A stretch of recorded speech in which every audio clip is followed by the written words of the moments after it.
This is the Louie Tee Network.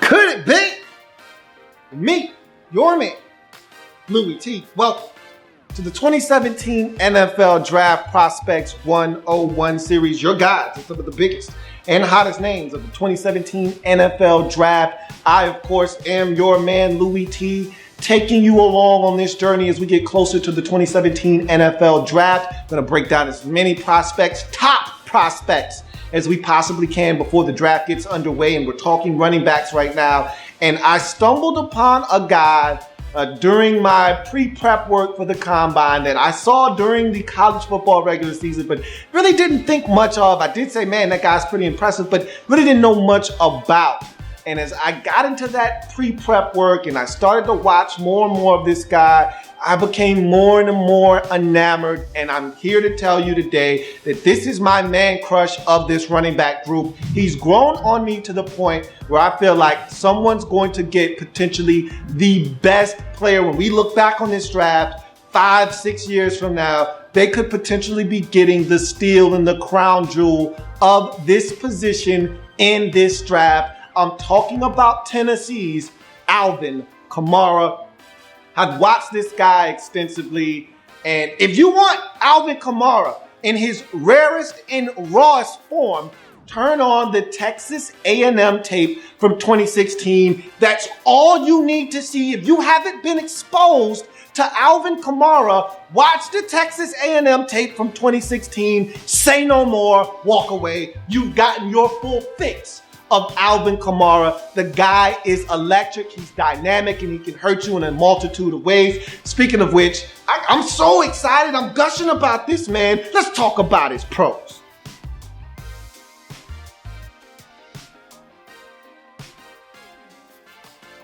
So, this is a guy in Alvin Kamara that I first laid eyes on in that Texas A&M game. And I was blown away. I mean, you had two teams at the time, if I'm not mistaken, that were undefeated. And so they're on the road and this guy just goes in and blows up. And the first thing that jumped out at me was his size because of how many broken tackles he had in that game. I was very impressed. 5'10", 214-pound frame. This is a guy that I think could probably put on another 5 pounds or so. It doesn't really matter if he doesn't. That's a really sizable frame right there for the next level. He can come in and give you some production right away at 5'10", 214. It's not like he's Christian McCaffrey at 5'11", 202, where you're like, hey man, you might need to put on a few pounds if you want to tote the rock for us. This is a guy that can come in at 5'10", 214 and can get the job done right away. Outstanding vision is the next pro, and I was blown away by his vision.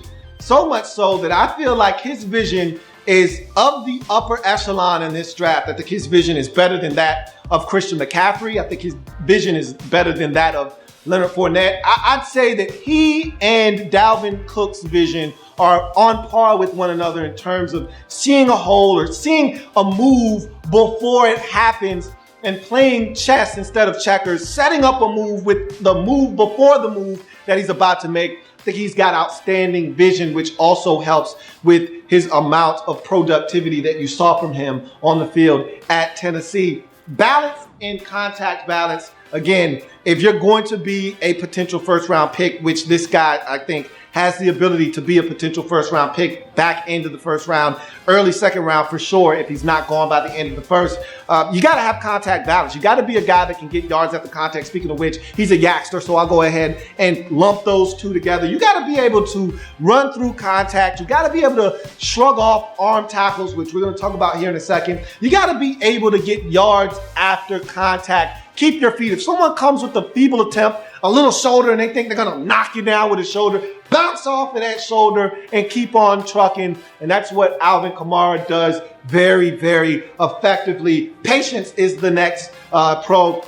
This is a guy that exudes tons of patience when running the football. Sometimes to the point where you're like, hey man, I need you to kind of change that tempo up a little bit and be a little bit. He's so patient, but he allows things to develop almost Le'Veon Bell-esque. No one is Le'Veon Bell. So let me go ahead and clarify that right now. You won't turn on Alvin Kamara's tape and say, wow, he's slow playing it like Le'Veon Bell. But what you will see is a guy that is very patient to the line when he needs to be, doesn't rush anything. I think some of these backs, McCaffrey and Fournette come to mind where I see guys that kind of rush sometimes where you're like, hey man, you could have probably slow played that a little bit more. McCaffrey does slow play it. He's a very good multiple speed runner, but there are times where I'm like, if you would have slowed down just a taste, you may have been able to take that 2-yard run and turn it into a 7-yard run, but I'm nitpicking. But with Alvin Kamara, sometimes you're like, hey man, if you would have went a little faster, maybe this 2-yard run would have been a 4-yard run, but that's nor here nor there. Very patient runner is what I'm basically trying to describe to you. And he's a multiple speed runner, which is my next pro,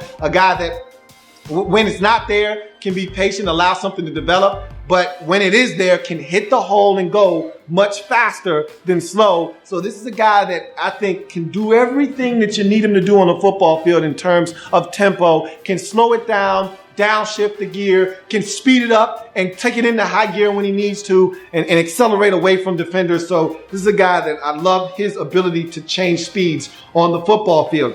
Great upper body strength, and his hand being put down on the ground is his next pro. So what you will find with Alvin Kamara, and I talked about the Texas A&M game, and there are a number of games that you can watch with this guy going out and being highly productive. But go watch, if you watch that Texas A&M game, for starters, you'll see him break a lot of tackles where guys are coming upstairs. They see this guy, kind of an upright frame. He runs upright sometimes, and a guy that doesn't seem like he's all that big. Oh, we can go upstairs on this guy and get him down, and he'll just get off me. He'll just shrug guys off and keep on running, never lose his stride. He's one of those guys that if you come with a less than aggressive arm tackle, you're going to be denied access to getting him onto the ground. And something else that I think, and I told you, I love how with these running backs, everyone's got their own, it's almost like a finishing move. Everyone's got their own special move that they bring to the table. With Fournette, it's just raw power. With Dalvin Cook, it's the jump cut. With Christian McCaffrey, it's the stiff arm. With Alvin Kamara, it's two things. You get the get off of me shrug on guys trying to arm tackle him. And then there's also hand down on the ground. Okay, so you hit him, you think he's going down, and he puts his hand down on the ground. And he's one of those guys that will dive and extend for an extra 2 yards and get into the end zone, or he'll put his hand down, keep his balance, stay in bounds, and pick up an extra 7, 10, 12 yards after that. You think you've got him on the ground, you think he's going down, and he sticks that hand on the ground, keeps his balance, and keeps going. So I think that's one of his big-time traits moving on to the next level, is his ability to find a way to stay up and really break a ton of tackles when guys come upstairs. Very strong upper body does Alvin Kamara possess. Pass catching ability. And I'd say that after McCaffrey and Cook, and to me, it's 2A, 2B, because I think McCaffrey is ahead of everyone in the pass catching department. But then after him, I think Cook is second, but I think Kamara is right next to him. I think it's 2A, 2B there, because they threw him the football a ton at Tennessee, and I didn't see him drop it. Unlike Dalvin Cook, who I saw drop the football to some critical situations. The game against Clemson comes to mind. Late in that ball game, wide open, would have had a huge play, drop the football. I saw Cook drop the ball a couple of times. I didn't see Kamara drop it very often. This is a guy with pretty short hands, and he's a guy that is very dynamic out of space, can win one-on-one matchups with linebackers and safety. So you feel comfortable splitting this guy out. You feel comfortable him winning a one-on-one matchup out of the backfield on the arrow route and beating a linebacker over the middle, showing his face to the quarterback, and you're showing him his numbers and getting the football and then making something happen again. Turn on the Texas A&M game if you want to see him do all of these things. It's all on display in that game. 3-down back is the next pro. There's no doubt in my mind, Alvin Kamara is a 3-down back at the next level. If everything that I've seen from him thus far holds true and goes with him to the next level, there's no reason. I saw him pass protect. I was more than pleased with what I saw from a pass protection standpoint. He sticks his nose in there. He's physical enough. I'm not saying that he's road grading guys, but he is more than physical enough to get the job done. Again, I didn't see him have any blown assignments. I didn't see a guy steamroll him on his way to the quarterback. He did his job. He can catch the football. I already told you that this guy can catch the football with the best of them in this draft. And then I think he's a dynamic running back. So 3 down back, I think it's got it written all over Alvin Kamara every single day of the week for my money. Low mileage. Okay, this isn't something you hear very often from me because with first round potential backs, normally they get the rock a ton in college football, but with Alvin Kamara, he's had a, let's call it the path less traveled to his route to the NFL. We'll talk about that a little bit later on, but due to that and him having backs around him, in front of him, behind him that he's sharing touches with. Remember, Jalen Hurd was supposed to be the man at Tennessee, and then he just all of a sudden walked away. So then he became the man at Tennessee, and he was still sharing the load with John Kelly, a young freshman back that they like at Tennessee that I like watching him on tape. So he still was sharing the load even after Jalen Hurd mysteriously walked away. So he didn't get the football a ton like a Christian McCaffrey who touched it over 400 times in one season in his career, or a Leonard Fournette who had 300 carries in 2015. He didn't do that. Dalvin Cook saw the football a ton at Florida State. This is a guy that's got a lot of tread left on the tires. And even though he went to a JUCO and they wore him out of the JUCO, he didn't come back to the SEC and get the tires really balled out at Tennessee. He was a guy that was used the way you want to see a college back used if you're looking to get a guy that's fresh and ready for the stretch run at the next level. So low mileage. When you check the Carfax here, you're going to be very pleased that there's not a lot of miles on this car. It's relatively new. So I think that's another big added bonus with a guy like Alvin Kamara. Special teams value is his final pro. And this is a guy that I think Christian McCaffrey is the one guy that comes in and day one gives you that pop and that juice on special teams. But if you're looking for a poor man's version of that, Alvin Kamara can also provide you with that. Now, I don't think he's as dynamic as Christian McCaffrey out in space or, as a return guy. I don't think he has the same feel for that. But he can get the job done. He's got a career, a touchdown on punt returns in his career. He's ran back a couple of kickoffs. He's fielded more than his fair share of punts, had a big punt return against Alabama that was called back. So he's a guy that can and will go out and give you some production on special teams if you need him to. So again, just a little extra added value there. Alvin Kamara can do that for you. Had a nice amount of punt returns in his collegiate career, so you can trust him going back there, fielding punts, and doing a bang-up job in doing so. So I feel confident that he can come in and help you in that aspect of your football team as well. So you love all of those things with Alvin Kamara. There's a lot of good. There's also a few things that you need to be wary of. Let's jump into his cons.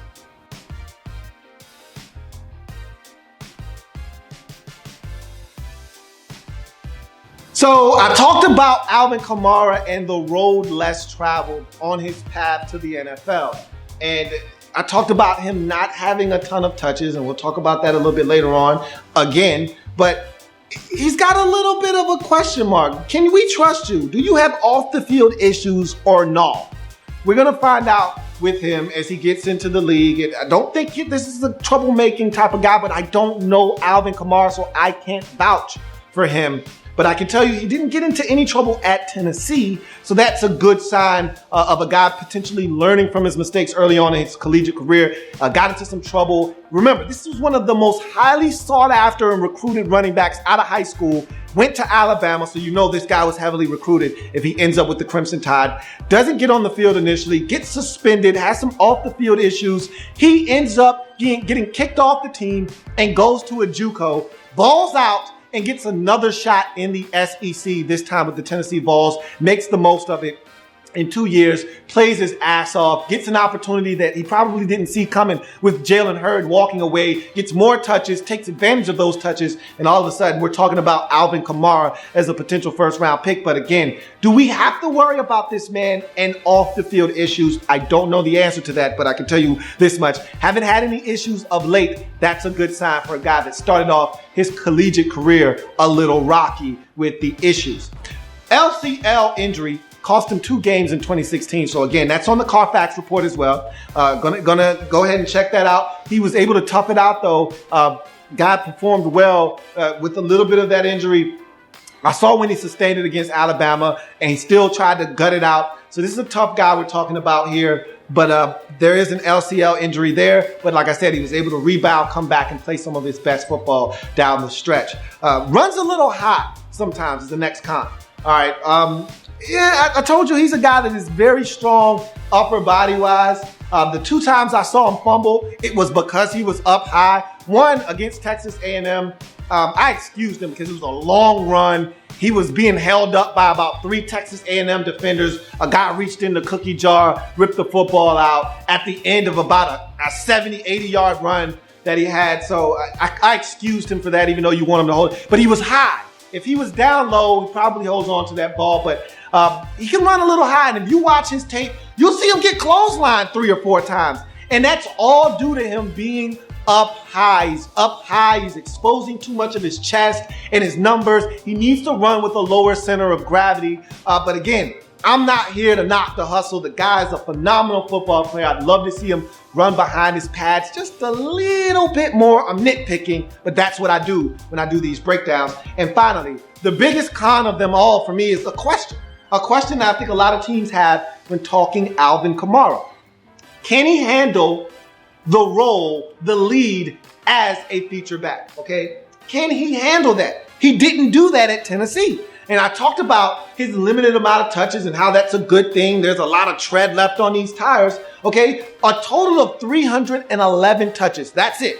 At Tennessee. That's it. I just told you that Christian McCaffrey had 400 and some odd touches at Stanford in 2015. I told you Leonard Fournette had 300 touches in one season in 2015 from the running back position, and he had a total of 311. When counting and accounting for special teams as well, 311 total touches at Tennessee. Now, that's excluding the JUCO touches, so those count as well, but that's on the Carfax report. But you get my drift. You see where I'm going here. The question is, he was behind Jalen Hurd, and he shared touches with John Kelly after Hurd left. Can he be the lead guy? We're in a day and age in the National Football League now where you don't have a bunch of guys that are the guy that don't share touches with other backs on the team. So I don't know if this is that big of a deal, honestly. Most teams have 2 or 3 backs that they all like, that they all get packages for, and they all get touches. So is this really that big of a deal? I don't know. But if you're spending a first-round pick, maybe it is. I don't know. I can't vouch for him as I feel like I should be able to vouch for him as a lead back, but I can't because I've never seen him do it. But I feel confident in saying that if put to the test, I think he would pass that test. But in any event, don't ask me. I'm biased. I really like Alvin Kamara. So there you have it. That's his Draft Prospects 101 breakdown. If it happens in the National Football League, whether big or small, we cover it all here on the Louie Tee Network. Got plenty more breakdowns, so you know what I do. Come on back and join me for those. Remember, if you want to see me break down Alvin Kamara's tape, all you need to do is make 1,000 views and 100 likes happen. Make it happen, Captain, and we'll break it down. I'll see you next time. Have a good one. Whether you're looking for more great content or more of me, your man, Louie Tee, follow, like, and subscribe to the following social media platforms of mine.